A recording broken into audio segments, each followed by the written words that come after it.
नमस्कार, मैं हूं श्रद्धा। आप देख रहे हैं भारत एक्सप्रेस। कागजों में सुरक्षा, लेकिन क्या जमीनी हकीकत क्या है? सुरक्षा के नियम आखिर बनाता कौन है और उन्हें लागू करने का जिम्मेदार कौन है? शहर के रखवाले और निगरानी करने वाले चैन से सो रहे हैं और नतीजा सामने है। लापरवाही की भेंट चढ़ गए 21 बेकसूर।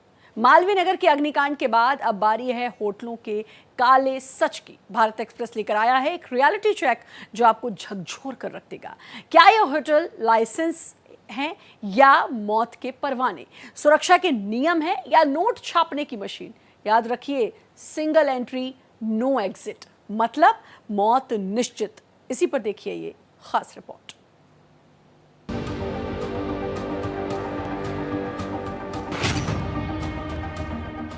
मालवीय नगर में हुए अग्निकांड के बाद यदि आप ध्यान दें पूरी दिल्ली में, तो तमाम ऐसी जगह हैं जो दावत दे रहे हैं ऐसी तमाम दुर्घटनाओं को। इस वक्त हम हैं नई दिल्ली रेलवे स्टेशन के ठीक सामने, पहाड़गंज एरिया में। हमारे ठीक सामने नई दिल्ली रेलवे स्टेशन है। उसके बाद जो भी यात्री आते हैं अमूमन पहाड़गंज साइड इसलिए भी उतरते हैं क्योंकि इस साइड होटल्स बहुत हैं। होटल्स पर अगर हम ध्यान दें तो इस वक्त ये मेन रोड है पहाड़गंज का। इसमें अपने कैमरा पर्सन मनु से हम कहेंगे दिखाएं। इस वक्त जहां हम खड़े हैं एक तरह से ये सर्किल बना हुआ है, चौराहा। ये सामने एक गली गई हुई है। इस गली की जब आप अंदर घुसेंगे तो इसमें होटल्स ही होटल समझ दिखाई देंगे आपको, जिसमें आप किसी उसके अंदर फिर और गलियाँ हैं दाएँ बाएँ, उनमें भी होटल्स बसे हुए हैं। तमाम सारे होटल्स बने हुए हैं। अगर हम इस पीछे की तरफ कहें तो इस तरफ भी आपको एक गली दिखाई देगी। इस गली को आप देखिए, इस गली में भी आपको होटल्स ही दिखाई पड़ेंगे। तमाम सारे होटल होंगे और उन होटल्स के दाएं बाएं गलियां होंगी, उनमें भी होटल होंगे। रहने की व्यवस्थाएं की गई हैं। तमाम यात्री यहाँ पर आके रुकते हैं। 500 रुपये से लेकर के 5000 तक के रुपए में यहाँ पर कम बजट में रूम्स मिल जाते हैं। इस वजह से भी यहाँ पर हर दिन लाखों यात्री ठहरते हैं, रुकते हैं और यहाँ पर हजारों होटल्स हैं। उनके क्या कुछ पैमाने हैं आप अंदाज़ा लगा लीजिए। इतनी सक्रिय यदि गली होगी, इतनी पतली यदि गली होगी, बाई चांस कोई दुर्घटना होती है जैसा कि मालवीय नगर में हुआ, तो आप अंदाज़ा लगाइए कि क्या इसमें फायर ब्रिगेड की गाड़ी जा पाएगी या फायर ब्रिगेड आग बुझाने के लिए क्या कुछ कोशिश करेगा। शायद नाकाफ़ी कोशिश होंगी, सिर्फ लकीर पीटने का काम होगा। अगर ऐसी कोई दुर्घटना होती है, ऐसी कोई आग लगती है, उसके बाद भी होटल चल रहे हैं, तो इसका मतलब है, साफ है कि सब कुछ साठगांठ से चल रहा है। इनको फायर की सेफ्टी को लेकर के जो नॉर्म्स हैं, क्या ये होटल्स पूरे कर रहे होंगे या इस लाइन में कितने होटल्स उस फायर सेफ्टी नॉर्म्स को पूरा कर रहे होंगे, इसकी भी कल्पना की जा सकती है। लेकिन ये सब चल रहे हैं, बादस्तूर चल रहे हैं। तमाम सरकारें आई, दिल्ली में अलग से सरकारें बन गई, लेकिन उन सब सरकारों का भी कोई खास मतलब रहा नहीं। मालवीय नगर में जो हादसा हुआ उनको भी सर्टिफिकेट 2024 का मिला हुआ था, यानी कि आम आदमी पार्टी की सरकार थी। जब ये घटनाएं होती हैं तो उसको लेकर के तमाम तरह की राजनीति होती है, लेकिन बदलाव कुछ नहीं होता है। अब क्या रेखा गुप्ता सरकार 21 मौतों के बाद कोई कड़े एक्शन लेगी? सबसे बड़ा सवाल यही है। कैमरा पर्सन मनु के साथ आदित्य द्विवेदी, पहाड़गंज, नई दिल्ली। मालवीय नगर में अग्निकांड के बाद से तमाम तरह की चर्चाएं चल रही हैं, लेकिन क्षेत्रीय लोगों का ये मानना है कि अभी दोबारा ऐसी कोई घटना ना हो, उसकी पुनरावृत्ति ना हो, इसको लेकर के लोग बहुत चिंतित हैं। इस वक्त हम बिल्कुल उसी घटना स्थल पर हैं। सामने आप देख रहे हैं वही होटल है जिसमें आग लगी हुई थी और 21 लोग अब तक मर चुके हैं, मौत के मुंह में समा चुके हैं। हम अभी बात करेंगे उन शख्स से जिन्होंने सबसे पहले इस होटल के मालिक लोकेश बजाज को फ़ोन किया और उसको यहाँ बुलाया। वो यहाँ पर आया, आने के बाद यहाँ थोड़ी देर रुका और रुकने के बाद वो भाग गया। ये बात उसने पुलिस को भी कबूल की हुई है कि वो वहाँ मौके पर पहुँचा हुआ था और भयंकर आग देख करके वो डर गया था, इसलिए भाग गया। हमारे साथ हैं वो युवा। हम आपसे सबसे पहले समझना चाहेंगे आपका नाम क्या है और आपने जब ये पूरा वाकया देखा तो सबसे पहले आपने क्या एक्शन लिया? मेरा नाम मोहम्मद वसीम खान है। मैं दिल्ली से बाहर था, इसी सर्विस लाइन में जो मैं अपनी गाड़ी पार्क करता हूँ। जब मैं यहाँ आया तो मैंने इस बिल्डिंग से धुआं निकलते हुए देखे। जब हम आगे मौके पर पहुँचे तो आग जो बड़े पैमाने पर थी और बड़ी भयंकर आग थी और बराबर से जो चीख पुकार की आवाज़ें बाहर आ रही थी। तो सबसे पहले मैंने अपने फादर को फ़ोन किया।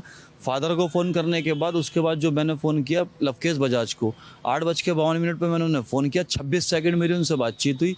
मैंने बताया कि आग लगी हुई है आपके होटल में। उन्होंने कहा कि हाँ मुझे मालूम है आग लगी। मैंने आपको मालूम है कि आग लगी हुई है, पर किस पैमाने पर लगी और कितने लोगों की जान जाएगी मैंने आपका इसका अंदाज़ा नहीं, आप मौके पर आइए। तो उसके 10 मिनट बाद वो मौके पे आए थे। जो ये रास्ता जो मैक्स की तरफ आता है, इसी कोने पे वो आकर खड़े हुए थे, ठीक है, वाइट शर्ट टी शर्ट में थे, रुके थे। उसके बाद वो कहाँ चले गए कहाँ नहीं, इसका हमें कोई जानकारी नहीं है। यहाँ पर जब आग लगी तो आप लोगों ने मूवमेंट शुरू किया, बचाने के प्रयास शुरू किए, लेकिन लोकेश बजाज यहाँ आए, रुके और वहीं से बाहर से ही निकल गए। जी, वो यहाँ नहीं आए, वो आगे नहीं आए, वो अपने वहीं से जो उन्होंने मौके का मुआयना किया और वो वहाँ से निकल लिए। यहाँ किसी तरह से एक्टिव हुए, कुछ अपना निर्देश दिया हो एम्प्लॉइयों को, कुछ बोला हो, कोई कॉल की हो, पुलिस को बुलाया हो, एम्बुलेंस को बुलाया हो, कोई ऐसा काम लोकेश की तरफ से? जैसे और चेहरे या मैं लगातार से जो किसी ना किसी कैमरे पे मीडिया के माध्यम से जो आ रहे हैं, अगर वो इन सारी चीज़ में एक्टिव होते तो लवकेश बजाज भी कहीं ना कहीं जो आ रहे होते। मीडिया ने उस फोटो को या उस क्लिप को उठाया भी होता कि लवकेश बजाज जो होटल का ओनर है, देखिए वो भी जो लोगों की मदद कर रहा है। ऐसा कहीं नहीं है, तो इसका मतलब वो मौके पर नहीं थे। वो तो इस तैयारी में लगे हुए थे कि किसी ऐसे को जो प्लांट किया जाए जिस पे सारी जिम्मेदारी थोप दी जाए, जिसके स्वरूप उन्हें जो कोई जय मिश्रा मिला भी है जो उनके यहाँ पर काम करता है। एक और स्थानीय युवा हैं, इनसे समझ रहे हैं, लोकेश बजाज यहाँ पर अक्सर आते जाते रहते थे या उनका एक और होटल है उनके, 3-4-6 होटल हैं उनके एक्चुअली यहाँ पर हमारे एरिया के अंदर। और उनकी एक पुरानी शॉप भी है जो टाइल्स वगैरह इस चीज़ टाइप की हार्डवेयर की इनकी पुश्तैनी काम था। उसे ख़त्म करके इन्होंने यहाँ पर होटल बिल्ड करने स्टार्ट किए थे, तो वो बेसिकली वहीं पर बैठे रहते थे, काफ़ी बार आते थे यहाँ। तो उनका लोकेश ने जो पुलिस को बयान दिया है उसमें ये बोला हुआ है कि उन्होंने एक किसी को ठेका दे दिया था, जय मिश्रा नाम के व्यक्ति को। ये तो प्रशासन की जिम्मेदारी है कि वो तो प्रशासन चेक करेगा कि उन्होंने ठेके पे दिया था, वो खुद चला रहे थे या उन्होंने स्टाफ रखा हुआ था। उसके बारे में हम नहीं कह सकते क्योंकि हम उस चीज़ की नॉलेज ही नहीं है कि उन्होंने दिया ठेके पे या नहीं दिया। लेकिन हाँ, हमारे लोकलों की नज़रों में तो ऑनर वही थे। अब बाकी अंडरग्राउंड उन्होंने किसी को अपनी जगह बिठा रखा, तो वो तो प्रशासन इसकी जिम्मेदारी लेगा। और हम ये समझ रहे हैं सक्रियता कितने थे, यहाँ दिखते कितने थे? डेली लगभग आते थे, कुछ समय देते थे? डेली का रूटीन है उनका।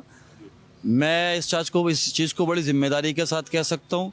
दिल्ली सरकार के कैमरे लगे हुए हैं और कैमरे जो इन्हीं चीज़ों के लिए लगे हुए हैं, दिल्ली सरकार कैमरों से निकाले। डेली का रूटीन था इसी रेस्टोरेंट में जो शाम को जो वो डेली आके बैठते थे जहाँ आग लगी है। पुलिस तलाश रही है, जय मिश्रा की तलाश में 5 टीमें अलग अलग दबिश दे रही हैं। उससे भी पूछताछ होगी तब पूरा मामला खुलकर सामने आएगा। एक बात तो साफ हो चुकी है, लोकेश बजाज ने अपनी जिम्मेदारी से पूरी तरह से पीछे हटा है। उसको फ़ोन करके बुलाया गया, उससे पहले उसके पास जानकारी थी कि उस होटल में आग लग चुकी है, उसके बाद भी वो नहीं आया। और जब आया भी तो थोड़ी देर रुका, पूरे नज़ारे को दूर से देखता रहा। मामले की गंभीरता को समझने के बाद उसने ना ही तो एम्बुलेंस को फ़ोन किया, ना ही पुलिस को फ़ोन किया, ना ही फायर ब्रिगेड को फ़ोन किया। स्थानीय लोगों ने उस जिम्मेदारी को समझा और हादसे में किसी भी सूरत में जो लोग फंसे थे उनकी मदद करने की कोशिश की, उनका सहयोग किया, उनको अस्पताल तक पहुँचाया। कैमरा पर्सन मनु के साथ आदित्य द्विवेदी, भारत एक्सप्रेस, दिल्ली। मालवीय नगर के जिस हौजरानीगंज में आग लगी हुई थी वो मेन रोड का होटल था। सामने आप देखिए तो उसके ठीक रोड के उस तरफ मैक्स हॉस्पिटल है और इसके ठीक सामने जब गली में आएंगे तो ये एक गली है। इस गली में फिर भी आपको आते जाते मोटरसाइकिलें दिख रही हैं, लेकिन जब आप इसमें और अंदर जाएंगे, देखिए सामने, कैमरा पर्सन मनु से कहेंगे ये दिखाएं ये किस तरह से सकरी सी पतली सी गली है और इससे भी ज़्यादा पतली गली इनके लिंक में है। यानी कि ये इसको हम फिर भी एक प्रमुख मार्ग माने। और उसके बाद जब हम लिंक में जाएं तो लेफ्ट हैंड में हमारे कैमरा पर्सन हैं, इनसे मनु से कहेंगे एक बार दिखाएं ये गली। इस गली के अंदर भी होटल्स हैं। आपको आप कल्पना नहीं कर पाएंगे कि इस गली में भी होटल है, लेकिन है। ये बिल्डिंग्स जब आप ऊपर को निगाह मारेंगे तो मकड़ जाल पहले आपको तारों का मिलेगा। इसमें इलेक्ट्रिक और नेट के तार, ये सारे तार हैं और अंदर तो ये गली काफ़ी लंबी बताई जा रही है। ये आप देखिए सामने, ये सारी बिल्डिंग्स हैं, ये सब अस्थायी रूप से पेशेंट को रखती हैं, होटल्स ही हैं। भले ही घोषित ना हो होटल, लेकिन हाँ होटल का ही काम कर रही हैं। ये सामने बिल्डिंग्स देखिए, एसी लगे हुए हैं, अनाप शनाप एसी हैं, बड़े बड़े एसी हैं और ये बिजली के तार हैं। और हम यही स्थानीय लोगों से बात करते हैं और उनसे समझने की कोशिश करते हैं क्या कुछ असलियत है इस इलाके की। एक छोटा सा सुंदर सा गांव कभी बना रहता होगा, लेकिन आज ये पूरी तरह से तब्दील हो चुका है कॉमर्शियल एक्टिविटीज़ में। यहाँ ऐसे आसपास पूरी गलियां हैं, घनी आबादी है और ऐसे में ये बिल्डिंग्स जो हम बड़ी बड़ी देख रहे हैं इनमें एसी लगे हुए हैं और ये पूरी तरह से होटल्स का ही रूप ले चुके हैं। अब जबकि मेन रोड में हादसा हुआ फिर भी फायर ब्रिगेड पहुंच गई। अगर इन गलियों में ऐसा कुछ हादसा होता है तब क्या कुछ होगा, किस तरह का रिजल्ट होगा, क्या मतलब भयावह मंजर होगा उसका। बिल्कुल, देखिए सबसे पहले तो बता दूं कि जिस वक्त वो हादसा हुआ, दुर्घटना घटी, होटल के अंदर पूरी भयावह डरावनी आग लगी, किस लोगों की जान गई, कई लोग घायल हुए। हम मौके पर वहाँ रिपोर्ट कर रहे थे। 8 बजे की घटना है जिस वक्त स्थानीय लोगों में अफरा तफरी मच गई, चीख पुकार मची, लोग छतों से खिड़कियों से कूद रहे थे अपनी जान बचाने के लिए, जो होटल के अंदर लोग मौजूद थे। और हमने सबसे पहले सवाल उठाया कि इतनी अफरा तफरी, इतनी चीख पुकार, लोग हेल्प मांग रहे हैं, शासन प्रशासन कहाँ गायब है, सिस्टम कहाँ सोया हुआ है? क्योंकि एक भी एजेंसी टाइम पर नहीं पहुंची। फायर ब्रिगेड की टीम अगर टाइम पर पहुंचती, प्रशासन अगर पहले से ही जाग जाता तो 21 मौतें नहीं होती। और उस घटना के बाद उठते बेहद अहम सवाल, क्योंकि अब तमाम मीडिया के जो कैमरे हैं वो इन सक्रिय गलियों में, छोटी छोटी जो गलियां हैं पतली, उन तक पहुंच रहे हैं और शायद इन कैमरों के माध्यम से प्रशासन तक भी ये जानकारी मिले, जिसको अभी ऑफ कैमरा जानकारी तमाम है। ऐसा नहीं हो सकता कि अधिकारियों को नहीं मालूम होगा, सबको मालूम है, लेकिन अब शायद हो सकता है कि मजबूरन उनको अपनी आंखें खोलकर यहाँ की हालातों पर एक नज़र बनानी पड़ेगी। आपने कहा कि वहाँ तक तो टीम आ गई, एजेंसी आ गई, कंट्रोल पा लिया गया, फायर ब्रिगेड की टीम पहुँच गई, सब पहुँच गए, राजनीति हो गई, लेकिन अहम सवाल ये है कि उस घटना के बाद ये जिम्मेदारी कौन लेगा कि इलाके में और कोई घटना ऐसी ना हो जिससे आम लोगों की जिंदगियों पर खतरा आ जाए, मौत के घाट एक तरीके से उतार दिया जाए। ये गली है, देखिए हौजानी गाँव है, मेन इलाका है। इस यहाँ से आप शुरुआत करेंगे तो अंदर चलते जाएंगे हौजानी गांव में। अब सवाल ये है कि यहाँ पर कई गेस्ट हाउस चल रहे हैं, कई होटल्स हैं जो बीएनबी की लाइसेंस के तहत हैं। कौन सा लाइसेंस अधिकारियों की ओर से उनको अलॉट किया गया है, किस बिहाफ पर चल रहे हैं, वो तो जांच का विषय है। लेकिन सवाल ये है कि अगर वहाँ कुछ हो जाता है, इस तरीके की आगजनी की तस्वीरें अगर यहाँ हो जाती हैं, तो क्या सिर्फ महज वो एक इमारत तक रह जाएगी? नहीं रहेगी सर, नहीं रहेगी। मैं इसलिए बता रही हूँ आपको। मुझे यहाँ जानकारी ये भी मिली हुई, आपसे समझना चाहेंगे कि यहाँ पर कुछ तो ऐसे होटल्स बने हुए सीढ़ियाँ हैं ही नहीं, उसमें सीधे लिफ्ट बना दी गई हैं। बिल्कुल सर, यहाँ पर बहुत सारे ऐसे घर आपको मिलेंगे इसी गली में जहाँ पर लिफ्ट लगाने की परमिशन मिल गई है, जबकि लिफ्ट नुमा उनका कोई स्ट्रक्चर नहीं है। और बहुत ज़्यादा हाइपर टेंशन की वायर आप देख सकते हैं, एक मकड़ जाल यहाँ पर बना हुआ है। तो पूरी तरीके से राम भरोसे पूरा आप कह सकते हैं गाँव चल रहे हैं और एक बिजनेस मॉडल यहाँ पर बना दिया गया है। कुछ होटल्स हैं जो आपको होटल्स के तौर पर सामने फ्रंट पे दिख रहे हैं, लेकिन यहाँ एक एक घर में आप जाएंगे इसी तरीके से मरीजों को रोकने की व्यवस्था की गई है, जिसमें ना कोई वेंटिलेशन है, ना कोई प्रॉपर एग्जिट है, ना कोई सिक्योरिटी के मेजर्स हैं। कल को यहाँ पर कोई इंसिडेंट हो जाएगा, कौन जिम्मेदार होगा? और अगर हम इसी की बात की, बड़ी मस्जिद का इलाका है, काफ़ी नामी इलाका यहाँ पर आता है। आप यहाँ से भी आगे बढ़िए और ये जो गलियां हैं वो और ज़्यादा नैरो होती जा रही हैं। अभी तो आपको बहुत चौड़ी दिख रही है, आप इस तरह के देखिए कैसे घर से घर मिले हुए हैं। तो ये लगातार एक पैनिक सिचुएशन यहाँ पे, आप इस तरफ जाएंगे गली पूरी बंद है, लोग। अब आप सोचिए, अभी हमने कितने इंसिडेंट विटनेस किए हैं जो एसी के फटने की वजह से हुए हैं, और यहाँ पर एक दूसरे के मुंह के घर में, आप कह सकते हैं घरों के मुंह में एसी लोगों के चल रहे हैं। उस एसी का जो टेम्परेचर है वो घर में जा रहा है, किस तरीके से आप जा रहा है। ये एसी लगे, देखिए अब आप देखिए। जबकि बताएं मानक क्या होता है कि अगर एक आउटर लगा है किसी एसी का तो उसमें एक डिस्टेंस होनी चाहिए कम से कम 5 फीट की, उसके बाद दूसरा एसी लगना चाहिए। लेकिन यहाँ पर बिल्कुल जुड़े हुए एसी लगे हुए।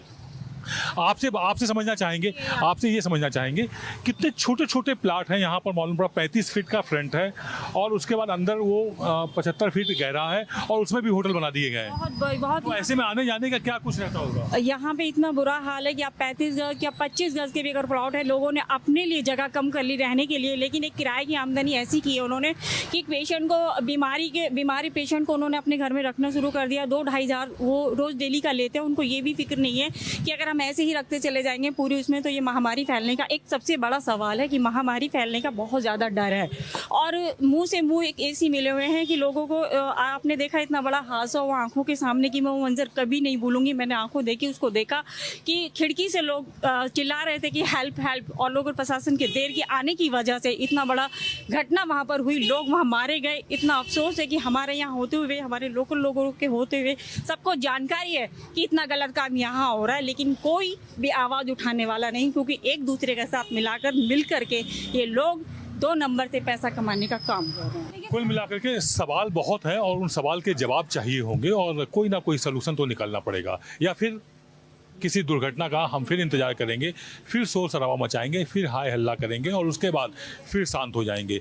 आप कल्पना करिए कि अगर इस कंजेस्टेड एरिया में कोई आग लगी होती तो वो आग एक मकान में नहीं सीमित होती, वो कई मकानों में फैल जाती और उसको रोक पाना बड़ा मुश्किल हो जाता, क्योंकि अंदर फायर ब्रिगेड की गाड़ी आ नहीं सकती थी। तो इन सवालों के जवाब उन जिम्मेदारों को देने होंगे जो फिलहाल खामोश हैं। कैमरा पर्सन मनु के साथ आदित्य द्विवेदी, भारत एक्सप्रेस, दिल्ली। दिल्ली के मालवीय नगर अग्निकांड के बाद रेखा गुप्ता सरकार काफ़ी सीरियस हो गई है। फिलहाल तो उसने मुआवजा की घोषणा की हुई है, मरने वालों को 10 लाख और गंभीर रूप से घायलों को 5 लाख देगी। इसी के साथ एक बड़े एक्शन की तैयारी में भी रेखा गुप्ता सरकार दिख रही है। अपने कैमरा पर्सन मनु से कहेंगे उस बिल्डिंग को दिखाएं। ये वही बिल्डिंग है, ये वही होटल है जिसमें आग लगी और आग लगने के बाद 21 लोग मौत के मुंह में समा गए। इसको हजम नहीं कर पा रही है रेखा गुप्ता सरकार, दिल्ली सरकार, वो होना भी चाहिए। एक ऐसा कड़ा कदम उठने जा रहा है कि वैसे तो दिल्ली प्रोटेक्शन एक्ट 2014 बनाया गया है, जिसमें 2014 के पहले की बनी हुई बिल्डिंगों को गिराने का काम नहीं होगा, लेकिन इसमें बुलडोजर चलेगा। बुलडोजर एक्शन इस होटल में होकर रहेगा, इस तरह की जानकारी मिल रही है और ये अगले 1-2 दिन में हो जाएगा। किसी भी सूरत में बख्शने के मूड में नहीं है रेखा गुप्ता सरकार। उसकी वजह है कि इस समय अगर पूरे दिल्ली ही नहीं बल्कि देश में एक ही चर्चा है कि आखिरकार ये मौत के होटल्स कैसे बन गए और इनको अभी तक कैसे ये फल फूल रहे थे। तमाम विभाग कटघरे में आ रहे हैं, चाहे वो एमसीडी हो या फिर राजस्व विभाग हो या फिर पर्यटन विभाग हो, कि 6 कमरों की परमिशन और ये 5 मंजिला मकान 25 कमरे कैसे बना लेता है। और आने जाने का एक ही रास्ता, लिफ्ट सकरी सी, उसमें बेसमेंट में रेस्टोरेंट चल रहा है। ये ऐसे सवाल हैं जो पूरे सिस्टम के मुंह में तमाचा है, वो तमाचा जिसको लेकर के आम जनता अब सवाल खड़े कर रही है। रेखा गुप्ता सरकार इन सभी सवालों का एक ही जवाब देने के मूड में है कि इस बिल्डिंग को जमींदोज कर दिया जाए। इस बिल्डिंग में तय बात है बुलडोजर चलेगा, ऐसा एक्शन होगा जो नजीर बनेगा। कैमरा पर्सन मनु के साथ आदित्य द्विवेदी, भारत एक्सप्रेस, दिल्ली। अभी हम पटना के फ्रेजर रोड पर खड़े हैं और यहाँ से महज 100 मीटर की दूरी पे डाक बंगला चौराहा यानी पटना का हृदय स्थली है। डाक बंगला चौराहे से ही पटना की पहचान होती है और हृदय स्थली के रूप में, अति भीड़ भाड़ वाले इलाके के रूप में ये चिन्हित है। और अब हम कैमरे की नज़र में होटल गली का नज़ारा दिखाएंगे, जहाँ दर्जनों होटल है और इस होटल में लोग ठहरते हैं। सेफ्टी मानक क्या है, इस बात की पड़ताल के लिए भारत एक्सप्रेस की टीम इस होटल गली में अंदर दाखिल हो रही है। आप तस्वीरों में देख सकते हैं इस होटल गली की चौड़ाई कितनी है, किस कदर इस होटल गली में यदि कोई हादसा होता है तो किस तरह से सिक्योरिटी के इंतजाम हो सकते हैं, क्या हो सकता है। इन तमाम पहलुओं पर जानकारी के लिए भारत एक्सप्रेस की टीम इस गली में एंटर कर गई है। दोनों तरफ आपको सिर्फ और सिर्फ होटल दिखाई देंगे और ऊंची ऊंची इमारतों में बने ये होटल साफ करता है कि ये होटल गली है। कहीं माँ दुर्गे भोजनालय है तो कहीं नंदन रेस्टोरेंट है। होटल सहित तमाम चीज़ें जो है वहाँ यहाँ पे अवस्थित है और इस गली में एक तरह से कहें होटलों की भरमार है। स्टेशन के आसपास जो लोग आते हैं वो इस होटल गली में ठहरते हैं और यहाँ पे गेट पे हालांकि फायर सेफ्टी लगाया हुआ है। आप देख सकते हैं ये फायर सेफ्टी है। हम इनके जो प्रबंधक हैं उनसे बात कर लेते हैं। आपका तो गेट पे ही फायर सेफ्टी है, कल फायर वाले लोग आए थे? हाँ, आए हुए थे फायर वाले, पटना बिहार वाले फायर ऑफिस से। क्या बोले? वो हमारे सिस्टम को देखे और सब जा चेक किए, वहाँ टंकी वगैरह पर भी जा करके सारा व्यवस्था देखे कहीं की ठीक है। इस गली की चौड़ाई कम है, आप लोग को डर नहीं लगता है कि कहीं कोई हादसा हो जाए तो कोई दिक्कत होने लगे? डर लगता है तभी तो लगा लिए हम लोग, जिसको नहीं डर लगता है वो क्या करेगा, वो जो जाने। आप तस्वीरों में देखिए मल्टी स्टोरेज बिल्डिंग और तमाम के तमाम होटल्स हैं और तमाम होटल्स में यदि कोई हादसा होता है तो सबसे बड़ी चिंता है कि फायर फाइटिंग की जो गाड़ियां होती है वो कैसे दाखिल होगी। हालांकि इसी में जनसेट लगा के संकीर्ण गलियों में, तंग गलियों में इस तरह से किसी तरह से लोग होटल तो चला रहे हैं। सरकार बार बार मानक भी तय करवाती है, लेकिन जो चिंता इस बात की है कि यदि कोई हादसा होता है तो किस तरह की परेशानियां खड़ी हो सकती है। ये मल्टी स्टोरेज बिल्डिंग और सड़क की चौड़ाई ये साफ तौर पे दर्शाता है कि यदि मानक तय है उसका अनुपालन नहीं हुआ तो कई तरह की परेशानियां खड़ी हो सकती है।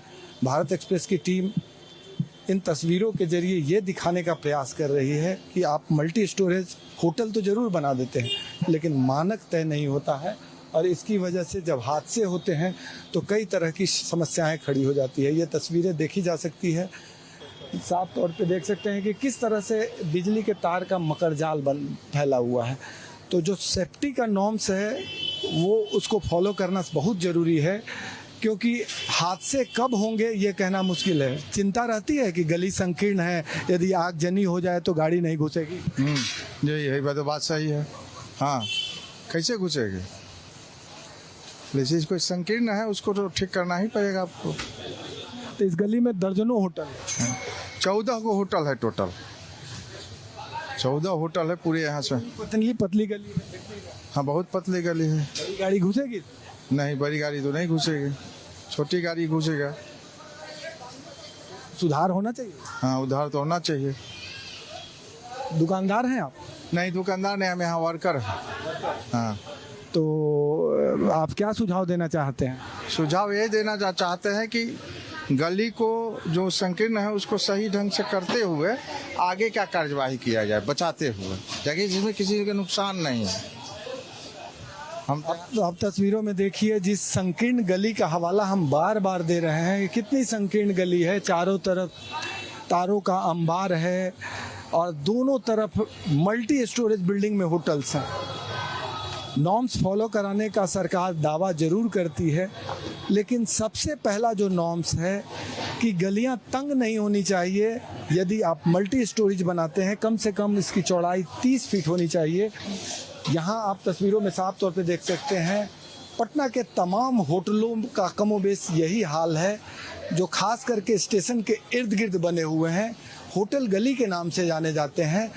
वहाँ सबसे बड़ी समस्या तंग गलियाँ हैं। इसके अलावा तारों का मकड़जाल, कई जगह फायर सेफ्टी न होना, ये साफ करता है कि सब कुछ भगवान भरोसे हैं। सरकारें दावा करती है, एक्टिव होने का हवाला देती है, फायर ब्रिगेड के तरफ से कई तरह के दावे होते हैं, रेगुलर चेकिंग का हवाला दिया जाता है, लेकिन वही हाल ढाक के 3 पात। जब भी कोई हादसा होता है तो चेकिंग और फरमान जारी कर दिए जाते हैं, लेकिन स्थिति जस के तस बनी रहती है। सहयोगी कैमरामैन राकेश के साथ भारत एक्सप्रेस के लिए पटना से आशुतोष कुमार।